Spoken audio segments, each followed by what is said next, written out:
So you graduated college. Now what? What's the next step? I got the job. I got the big girl paycheck. I got the big boy paycheck. And you're trying to figure out, like, is this what life is? And congratulations. You graduated college. You're now starting your career. And I hope that you're able to find a job, that you're able to find a company that's willing to, invest in you and your own personal development, to invest in you and your own professional development. And it's going to give you a platform to make a difference in contributing to the bigger picture, the company that you joined. But all that being said, you're going to be working 40, 50 hours a week, and you're going to just feel like you're just putting all of this time into your company. And that's important because you're making a difference in the work that you chose to do with your career, with your degree. And I want to encourage you to think about the bigger picture. Is work all you really want to do? Advice that I got when I first graduated college was, put your head down, go to work. People are going to see the hard work that you're putting in, and they're going to reward you for that. And for the most part, that was the case. But the problem is that you can put your head down all you want, but if people don't know what you're doing, and you don't have the right managers in place, the right people in place to be able to commend you and recommend you and give you the achievements and congratulations that you deserve, well, no one's really going to see that, right? And you're going to be busting your ass to bring in good work. All that being said, I want to make sure that you guys are thinking about the bigger picture. I want to make sure that if you're a senior or junior in college now, that you start planning for that future. If you just graduated and you're trying to figure out, like, okay, is this it? Is this the rest of my life? And the answer is no. Like, there's just so much more for growth. And so the takeaway here is I want to make sure that you guys think about 3 categories for your full fulfillment of what your career can be. I think the first 4 to 6 years of your career are critical in developing the right relationships so you're going to last a lifetime, hopefully, and building the right technical development, the strong foundation of what your career can become. Because at year 5, you're going to start thinking about, okay, am I going to go a management route? Am I going to go a technical route? And this can be, different for different degree plans for different industries. But in the engineering world, that's pretty much the case. You're going to go management or technical, and you can definitely do both. But the problem is, at a certain point in your career, you're going to have to pick one to a certain extent, because you can become a subject matter expert and lead them. But at the end of the day, you're picking one. And so I don't want to go on a tangent, but I want to share 3 areas that I want you to focus on in these next couple of years: personal development, professional development, and hobbies. In the personal development space, it's your health, number 1, right? Both mental and physical. When you first get started, I made these mistakes. These are things that I'm sharing are things that I've learned the hard way and things that I would have liked to have known when I first started my career. And so from a health perspective, there's, again, the physical and the mental, and it's important to really put yourself in the right headspace to be able to understand that there's so much for you to learn. There's so much for you to invest in. I think from a physical health perspective, you're going to be working long hours. You're going to be waking up at different times. You're going to be putting so much effort into your work. And so it's important to exercise. It's important to walk. It's important to get your water in. It's important to eat healthy. And so, again, when I first got my first paycheck, it was one of those things where I wanted to go out with my friends on the weekends. I wanted to spend money on good restaurants. I wanted to, eat good food. And pounds started adding up, right? And so it's important for you to really take a step back and say, you know what? This is not a race. I know now that I'm out of college and I want to enjoy my money. I want to enjoy my paycheck and really make a difference in the things that I'm bringing into my life.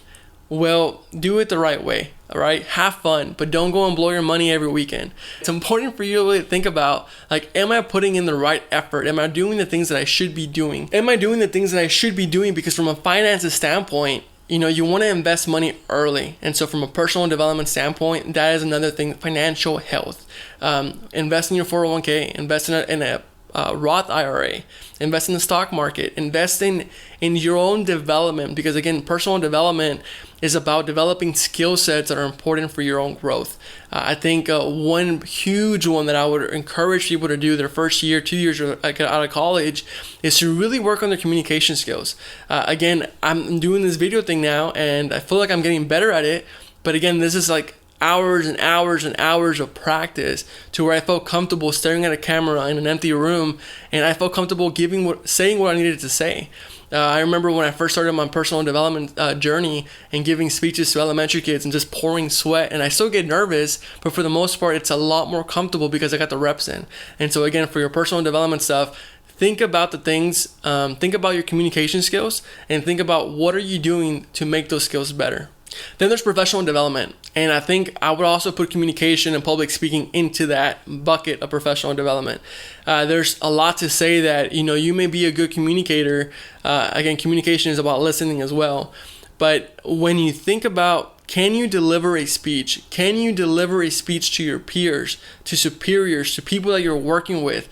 And so again, as you start developing, and again, in the professional development realm, you start developing your technical skill set and you start learning what you do in the job, it's important for you to be able to sell what you're trying to do with your work. It's important for you to be able to say, this is where I want to take us as a company. And if you're able to do that and tell the people you're working with where you want your work to go, it's going to help you move in your career, because people are going to be able to listen to the advice that you're trying to give. They're going to be able to understand your work and where you want the company to go. And so again, think about that from a development perspective. And the last one's networking. You want to be able to make the right relationships and the right friendships with the people who are going to put you in the right position. As you develop in your career, if you want to transition somewhere else later and down the pipeline, you don't want to be making friends when you need a job. You don't want to be making friends when you're not happy with your job. You want to do it way before that, because whenever that day does come, if it ever comes, you're prepared for the situation. And the same goes for your industry. You want to be able to meet the right people, because the more people you know, the more opportunities are going to come your way. And the more opportunities that come your way, the more you can really focus on developing your career, and it's going to help you take you in the right direction. So that's personal and professional development. Then there's fulfillment, your hobbies and your passion projects. Like, what are you really passionate about? What do you enjoy doing? Is it YouTube? Is it volunteering in the community? Is it woodworking? Is it kayaking? Whatever the case, is it golf? Like, whatever it is, like you have to be able to find something that gives you energy, that gives you an opportunity to be able to use your energy somewhere else, right? I'm not trying to say like find a scapegoat to your work, because work should be fulfillment. Work should give you purpose. But there's also a lot to say that if you're able to find work and passion projects and hobbies that you feel fulfilled with, it's going to give you some type of outlet to be able to say, work is over here, and I'm going to focus on these other things.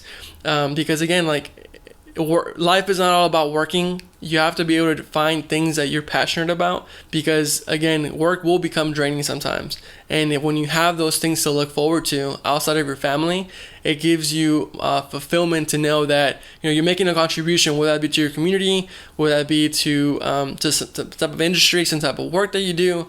But again, you're following the things that you enjoy. And so again, that's what I would encourage you to do, is to find something that gives you fulfillment. If you guys are liking these videos, make sure you guys subscribe, drop a like, and drop a comment. I want to make sure that I'm interacting with you all and asking you guys the right questions. Again, thanks for dropping in, and I will see you guys in the next video. Peace.